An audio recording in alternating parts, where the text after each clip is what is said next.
तुम्हाला माहीत आहे का अमेरिकेमध्ये नारळ कितीला मिळतो? जेव्हा तुम्ही अमेरिकेत पहिल्यांदा येता, तेव्हा तुम्हाला प्रत्येक गोष्ट ही रुपयेमध्ये कन्व्हर्ट करायची सवय असते. म्हणजे इथे किती डॉलरचं आहे, ते इंडियामध्ये किती रुपयाला मिळत असेल, त्यानुसार तुम्ही सगळं करत असता.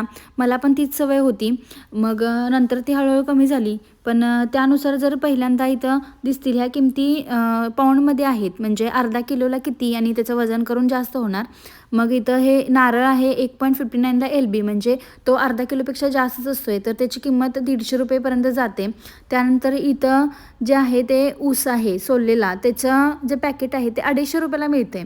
त्यानंतर सगळ्यात महाग इथं डाळिंब मिळतं आहे. एक डाळिंब हे सोललेलं आहे, त्याची किंमत आहे $8.19, तर ते ₹675 जातं आहे.